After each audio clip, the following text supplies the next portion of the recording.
Night. आज मैं आप सभी के सामने संविधान दिवस को लेकर अपने कुछ विचार प्रस्तुत करना चाहता हूँ। आशा है कि आप ध्यान से सुनेंगे। आज के इस दिन को हम संविधान दिवस के रूप में जानते हैं। इस दिन हम संविधान के अनुकूलन का सम्मान करने के लिए इसको हम मनाते हैं। हर वर्ष देश में 26 नवंबर को संविधान दिवस इसीलिए ही मनाया जाता है। और जैसा कि हम सब जानते हैं, हमें आज़ादी 15 अगस्त 1947 को मिली थी और 26 जनवरी 1950 को हमारे देश में संविधान लागू कर दिया गया था। लेकिन हमारा संविधान 26 नवंबर को ही बनकर तैयार हो गया था।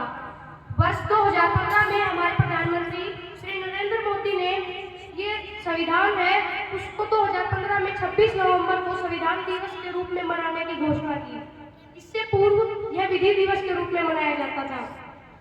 अब मैं आपको इतिहास के बारे में बताऊं तो संविधान बनाने में जो कई जितने भी लोग थे वो विभिन्न क्षेत्रों से निर्वाचित थे, वो अलग अलग क्षेत्रों से चुने गए थे और इनमें कुछ मुख्य थे, जैसे डॉक्टर B.R. अम्बेडकर जो कि उस वक्त एक मसौदा समिति थी उसके अध्यक्ष थे, और पंडित जवाहरलाल नेहरू जो कि उस वक्त प्रधानमंत्री थे, सरदार वल्लभ भाई पटेल जो कि उस वक्त गृह मंत्री थे, और B.N. राव जो कि संवैधानिक सलाहकार थे। तो ये कुछ व्यक्ति थे। और जैसा कि हमें पता है कि हमारा संविधान 26 नवंबर 1949 को ही बनकर तैयार हो गया था, लेकिन 26 जनवरी 1950 को यह देश के अंदर लागू किया गया।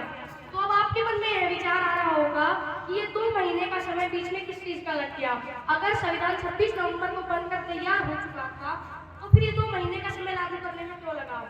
तो इन 2 महीनों में हमारा संविधान हिंदी में बना था, उसको पूर्ण रूप से अंग्रेजी में अनुवाद करने में, उसको पढ़ने में, उसको समझने में इस 2 महीने का समय लगा। और फिर 26 जनवरी से 2 दिन पहले 24 जनवरी को हमारे संविधान के अंदर जितने भी लोग थे उन सबके लिखित प्रतियों पर, जिस पर कॉन्स्टिट्यूशन बना था, उन पर उनके हस्ताक्षर करवाए गए। और बस 2015 से पूर्व इसे हम संविधान दिवस के रूप में नहीं जानते थे, लेकिन फिर इसको पहले तो विधि दिवस के रूप में बनाते थे, फिर उसके बाद इसे हम संविधान दिवस के रूप में जानते हैं। हमारा संविधान किसी भी देश का सबसे बड़ा और लंबा लिखित संविधान है। जितने अधिकार, जितने राइट्स हमें मिले हैं वो शायद किसी और देश को नहीं मिले।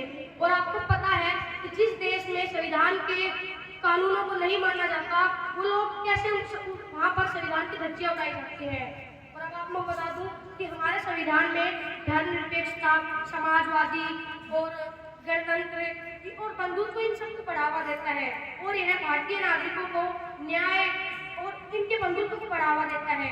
और हमारे संविधान में सिर्फ हम B.R. अम्बेडकर ने जितने भी विचारों या अन्य सदस्यों ने जितने भी लिखे थे वो दूसरे देश के संविधानों से भी लिए गए थे।